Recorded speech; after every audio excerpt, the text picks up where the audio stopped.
Salam sejahtera dan salam perpaduan. Kami daripada kumpulan HINS akan membentangkan tentang peranan dan tanggungjawab Badan Kehakiman di Malaysia. Sebelum itu, saya ingin memperkenalkan ahli kumpulan kami iaitu terdiri daripada saya sendiri, Cecilia Tini anak Bartolomeo Hitler, Nurul Afika binti Azhari dan Muhammad Nur Hidayat bin Rozi. Saya serahkan slide seterusnya kepada Hidayat. Okey, Assalamualaikum dan selamat sejahtera. Saya, Muhammad Nur Hidayat bin Rozi, akan mengupas lanjut tentang pengenalan Badan Institusi Kehakiman di Malaysia. First kali, Malaysia mempunyai perundangan tertinggi yang dikenali sebagai perlembagaan. Seterusnya, The Common Law of British dijadikan sebagai asas utama perundangan Malaysia. Fungsi badan-badan kehakiman adalah untuk mentafsir undang-undang, mentafsir perlembagaan dan memastikan sesuatu tindakan kerajaan tersebut adalah sah atau tidak sah di sisi undang-undang. Badan perundangan, badan kehakiman dan badan eksekutif adalah tiga institusi dalam memainkan peranan utama dalam menggerakkan sistem pentadbiran negara Malaysia. Akhir sekali, Yang di-Pertuan Agong bertanggungjawab untuk mengetuai badan kehakiman atas kapasiti baginda sebagai ketua negara Malaysia. Okey, kemudian kita akan masuk tentang peringkat dan bidang kuasa hierarki mahkamah. First kali kita akan masuk Mahkamah Persekutuan. Kita kena tahu yang bahawa Mahkamah Persekutuan adalah merupakan mahkamah paling tertinggi dalam sistem kehakiman di Malaysia. Kemudian, Mahkamah Persekutuan dianggotai oleh Ketua Hakim Negara, Ketua Mahkamah Rayuan, Hakim-Hakim Besar Mahkamah Tinggi dan 7 orang Hakim Mahkamah Persekutuan. Selain itu, pelantikan hakim-hakim tersebut dilantik oleh Yang di-Pertuan Agong atas nasihat Perdana Menteri Malaysia selepas berunding dengan Majlis Raja-Raja. Bidang kuasa Mahkamah Persekutuan adalah untuk menentukan kesahan undang-undang yang digubal dan dipindah oleh Parlimen ataupun Dewan Undangan Negeri atau dikenali sebagai DUN. Okey, seterusnya kita akan masuk Mahkamah Rayuan. First kali, Mahkamah Rayuan diketuai oleh Presiden Mahkamah Rayuan yang keanggotaannya terdiri daripada seorang pengerusi yang digelar sebagai Presiden Mahkamah Rayuan dan 10 orang hakim lain. Cara pelantikan Hakim Mahkamah Rayuan ialah dilantik oleh Yang di-Pertuan Agong Malaysia atas nasihat Perdana Menteri dan Majlis Raja-Raja. Bidang kuasa rayuan dalam peringkat Mahkamah Rayuan. Hendaklah sesuatu kes rayuan tersebut diputuskan terlebih dahulu oleh Mahkamah Persekutuan.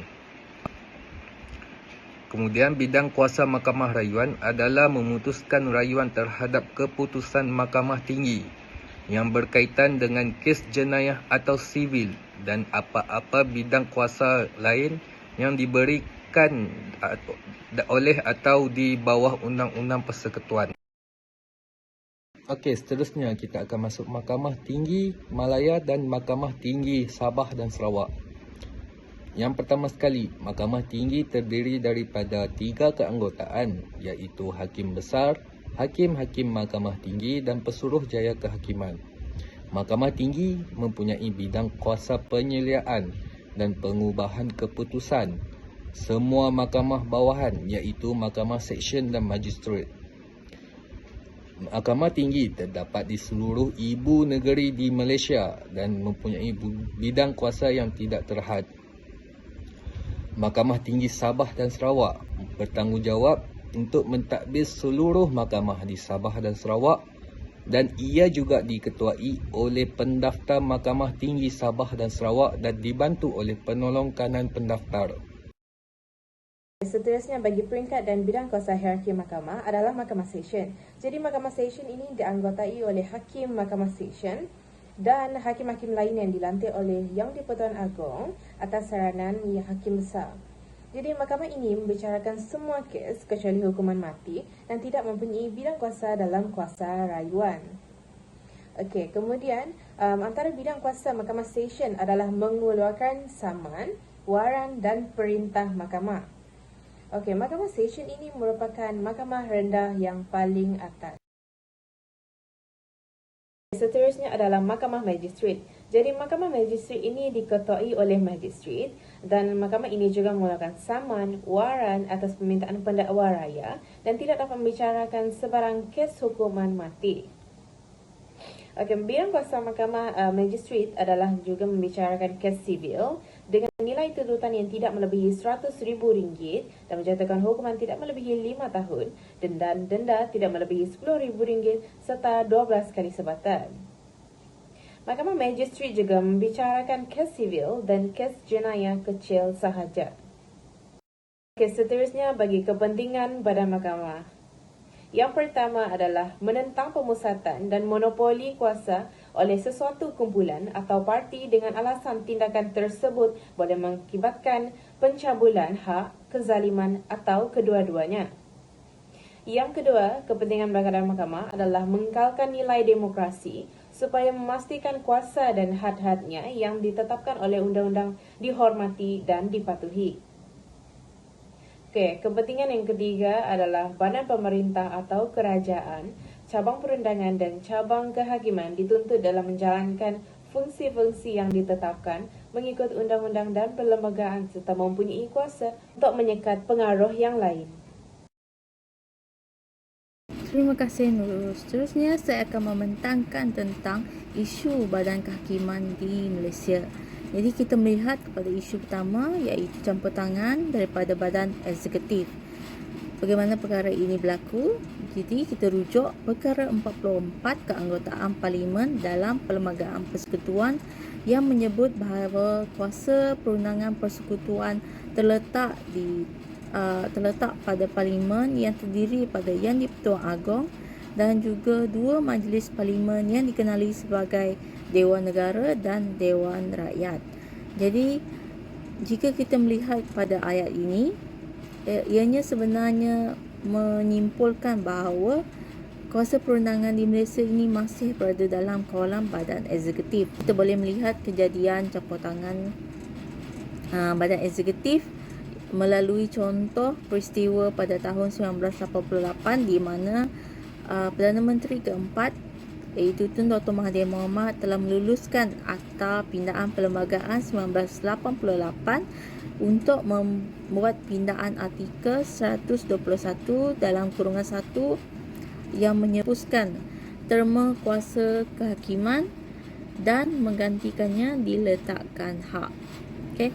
Jadi perkara 121 kurungan 1 ini menyebut bahawa mahkamah akan mempunyai bidang kuasa dan kuasa yang diberikan oleh dan di bawah Undang-Undang Persekutuan. Isu kedua di dalam badan kehakiman adalah berkaitan dengan pertindihan bidang kuasa antara mahkamah sivil dan mahkamah syariah. Jadi contoh kes yang berlaku adalah kes mengenai Berjaya Book Sdn Bhd dan dengan Jabatan Agama Islam Wilayah Persekutuan. Di putusan ini memihak kepada mahkamah sivil. Okey. Dan mahkamah sivil dan keputusan ini sebenarnya tidak mudah untuk diterima kerana ianya dianggap menidakkan bidang kuasa yang ada pada mahkamah syariah untuk membela ajaran agama Islam.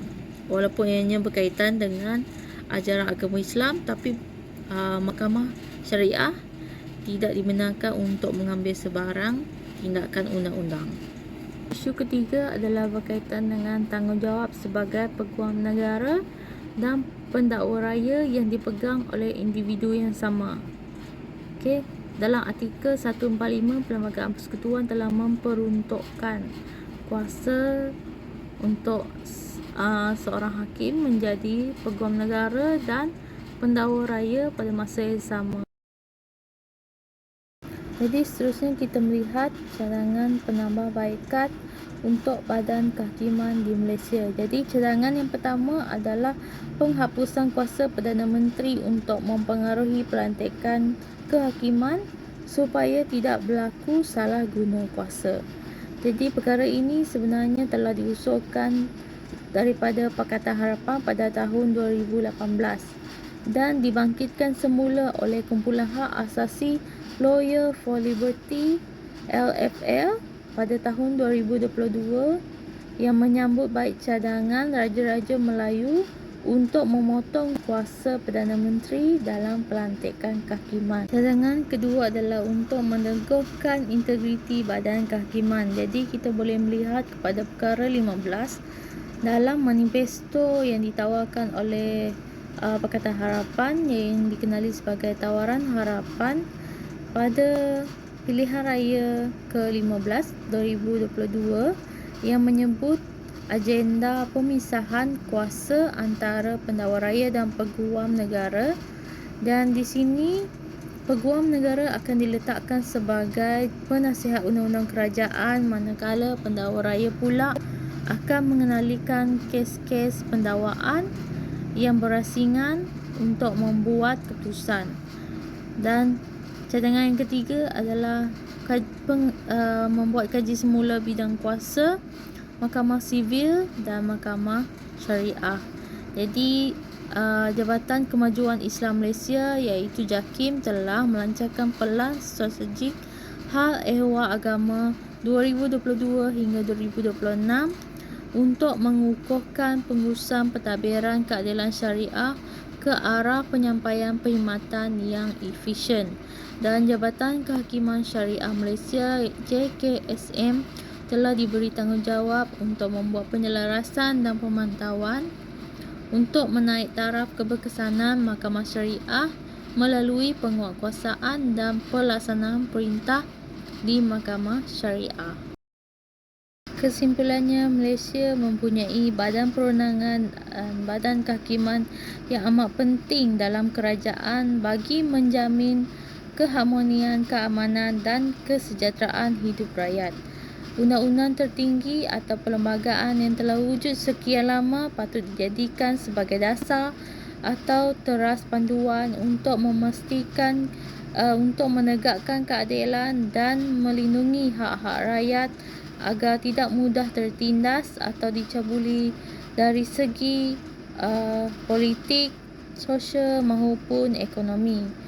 Semua pihak terutamanya kerajaan perlu bersiap sedia dalam memainkan peranan yang besar bagi memastikan fungsi badan kehakiman terlaksana dengan lancar tanpa sebarang gangguan daripada pihak lain atau kuasa luar yang boleh menjejaskan imej badan perundangan dan kehakiman Malaysia sebagai suatu yang suci dan tertinggi yang patut dihormati dan dipatuhi oleh semua lapisan masyarakat. Akhir sekali, pelaksanaan undang-undang dan pematuhan undang-undang perlu diperketatkan lagi dan diperkemaskan lagi agar lebih efisien mengikut kehendak semasa.